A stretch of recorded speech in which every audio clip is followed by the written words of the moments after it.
Yes.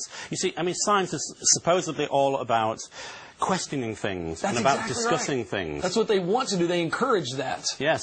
I mean, I heard Richard Dawkins say once that science is about contradictions. It's about investigating things critically, and I actually agree with him on that. But also, it's important in a science class to be able to challenge things.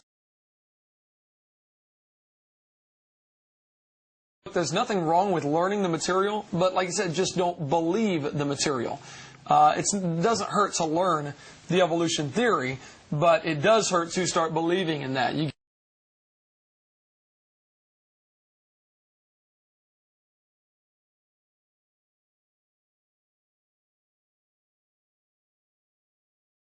If we are going to claim the name of Christ and claim to believe in God and claim to believe in God's Word, why would I even ask this question? God said it. You're not trying to get evolution out, and I agree, that should not be necessarily our goal, to get evolution out of the classrooms. We just want to teach science in the classrooms, real science, and be able to critique scientific theories.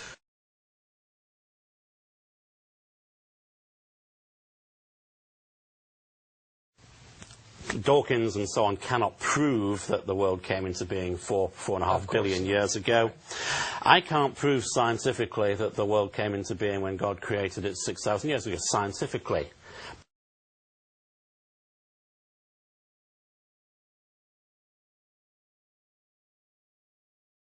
But I do have the documentary evidence. Exactly. We've got God's Word to go back on, and that is really what it comes down to. Are we going to take God's Word as our authority, that's right, or are we going to take some modern scientific idea that's not really even scientific as our authority? What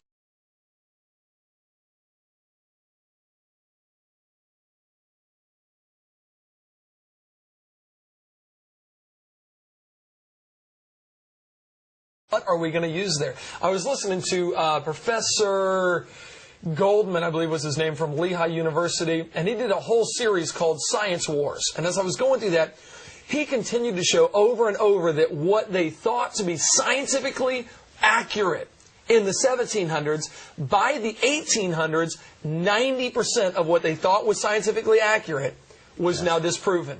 Same from the 1800s to the 1900s. 90% of what they thought to be scientifically accurate then was now no longer scientifically accurate. Why in the world would I take God's Word, which was written over a period of a couple thousand years and has never been proven wrong, and compromise it or put it under the authority of man's opinion that is going to change here in a few years? Evolution is a relatively somewhat new concept.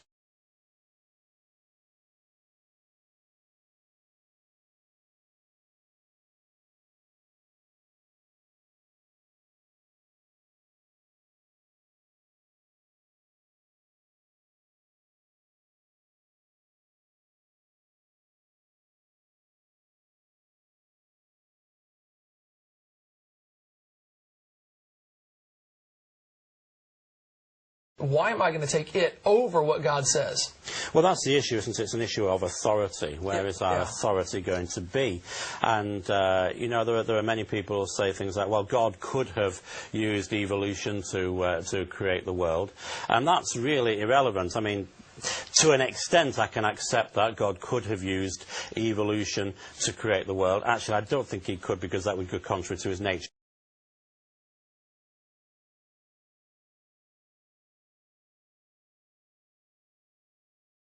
But even if we just say for a moment, God can do anything, therefore he could have created the world by evolution, that is not the issue. The issue is, how did he do it? How did he say he did it? And if he wanted to tell us he'd made it by evolution, then, the pages of his word would have said that. But instead, the pages of his word say that he created the world in 6 days. And that's got to be our authority. And if he wanted to tell us he'd made it by evolution, then, the pages of his word would have said that. But if he wanted to tell us he'd made it by evolution, then, the pages of his word would have said that. But